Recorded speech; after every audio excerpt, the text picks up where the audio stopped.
We usually equate grit with raw willpower. It's the high-performance athlete, the floor trader, the founder working through the night. Society tells us that endurance is a matter of physical stamina and a blind refusal to ever slow down. But psychologist Angela Duckworth, who pioneered the modern study of perseverance, realized this definition misses the inner architecture that lets a person remain functional when there is no visible finish line.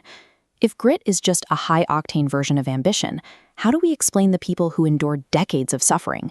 These are individuals who survived extreme psychological pressure with absolutely no promise of fame, wealth, or even a successful outcome.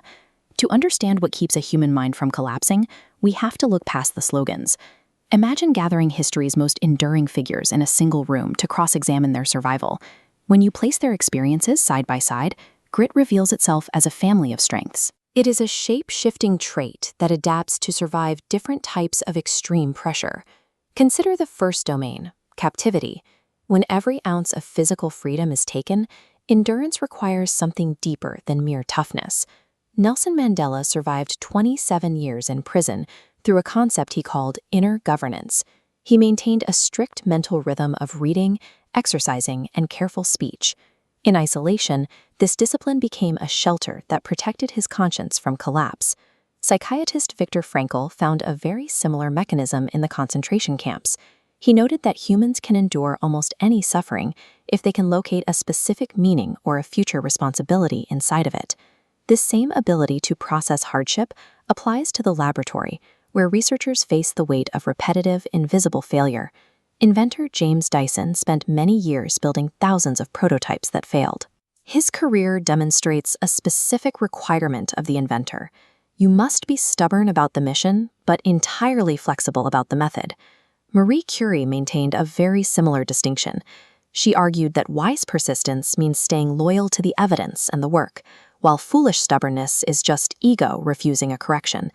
In both the prison cell and the laboratory, the survivor refuses to be a passive victim of their environment. They convert their circumstances, whether a failed experiment or a year of silence, into raw material for their next step. This dynamic adaptability separates those who successfully navigate extreme friction from those who simply exhaust themselves against it. There is a third domain of grit that unfolds in public. This is the fight for justice, where endurance often requires holding back rather than striking out. Martin Luther King Jr. viewed nonviolence as an excruciating demand on the soul. It requires a person to absorb physical threats and humiliation without letting that hatred reshape their own humanity in return. Václav Havel practiced a similar restraint. In a political regime built on forced lies, the simple, quiet act of refusing to cooperate inwardly is a devastating form of resistance.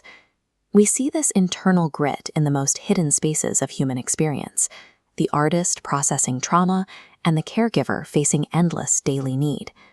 Artist Frida Kahlo used her art to give physical shape to her pain. By painting her injuries, she could look them in the eye, refusing to let the wound become her entire identity. In the realm of service, grit becomes constancy. Mother Teresa returned to the same suffering people day after day, continuing the work long after any feelings of emotional reward or personal consolation had vanished. True grit requires emotional restraint. It is the active, daily decision to keep your internal response to the world from being dictated by anger, pain, or systemic dehumanization.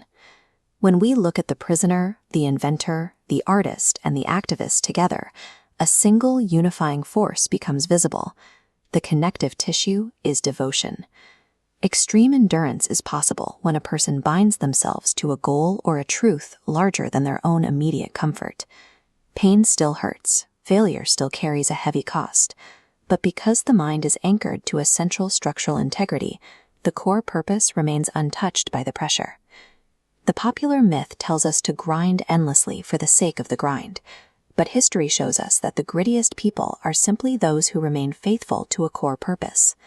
True grit is the disciplined act of staying true to what matters most, long after the initial reason for starting has been tested by fire.